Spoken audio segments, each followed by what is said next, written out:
Hi, my name is Jun, and this is my portfolio overview. I decided to present my portfolio in this format to better showcase the works I have done.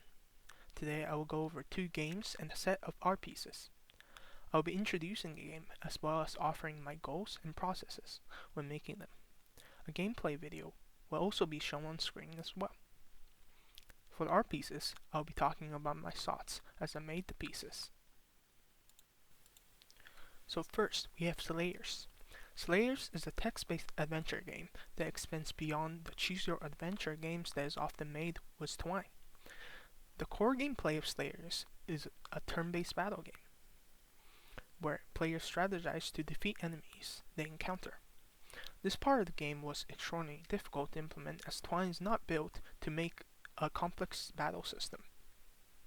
I spent quite a lot of time digging into Twine's documentary to be able to make this system. The game also provides players with different roles, each with its own unique playstyle and skills that players use in combat. Each role also has a completely different storyline, addressing current issues such as election tampering and opioid epidemic. The game also provides players with weapons that allows players to further optimize their strategy. Following up the core gameplay is the lore behind the game. In the game Slayers, the player is being transported into a fantasy world in which many of the classical characters exist, including mages, elves, orcs, but Slayers set itself apart by having elements of real world in its story. For example, the mages have an oligarchy, where the strongest and the most experienced mages sits on top. It makes decisions for the society. The society in Slayers are also centered around religion, such as the orcs, who worship their founder, Orcus, who supposedly saved the orcs from the evils of magic. These realistic features are implemented based on the knowledge I have learned in my world history in my United States history class about governmental systems and religion. Since I was so interested in these subjects, I decided to put the systemic representation of the real world into my game. Greek democracy, a saint in militarism, Russian oligarchy, American democracy, Roman Empire, the Japanese monarchy, and Jewish diaspora, among other historical events and nations, all inspired the creation of this game. Next up is Hunters.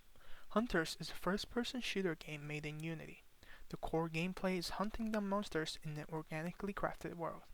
The game has many classical features and mechanics in the FPS genre, including guns, aim-down sights, grenades, sprinting, and climbing.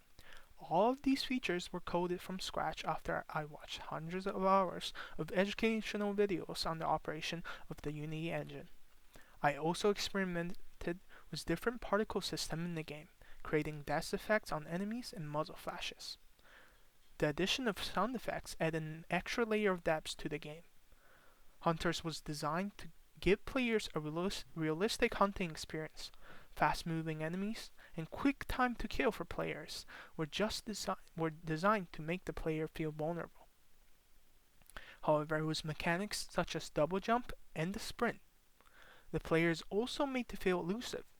Other features such as platform and climbable object also allow players to navigate the world easily. Next up, we have my art pieces. The first piece is called The First Snow. Being from a country that does not have snow and does not have a ski resort, I have never experienced skiing or snowboarding before.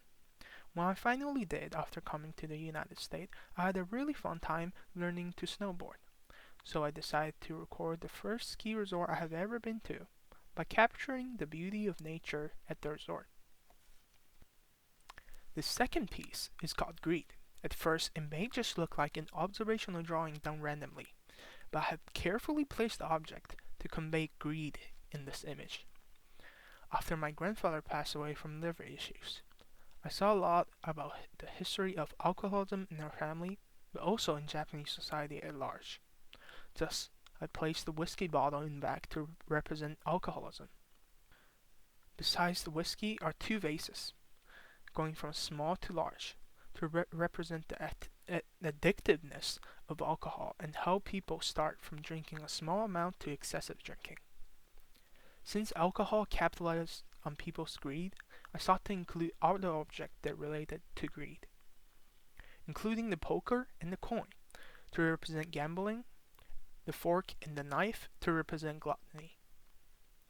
The sunglasses on the left corner represent people that blind themselves from seeing the negative effects of these behaviors.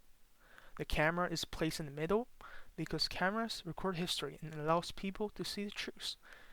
It states that even if one chooses not to look at the negative effects of these behaviors, they will still have to face the consequences of their behavior.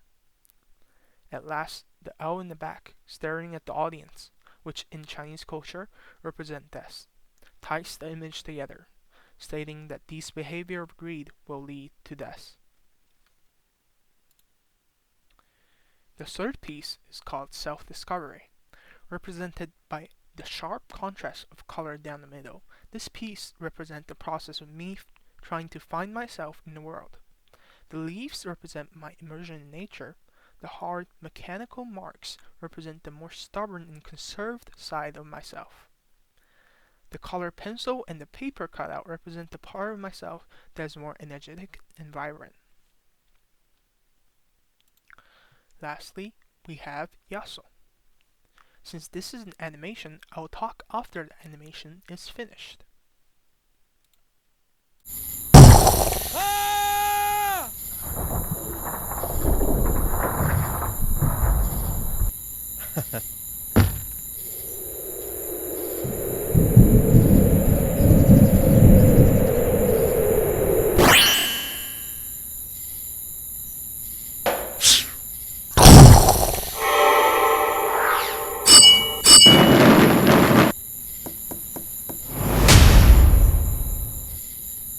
Yasso is a story of a wanderer who travels across continents searching for a new meaning in his life.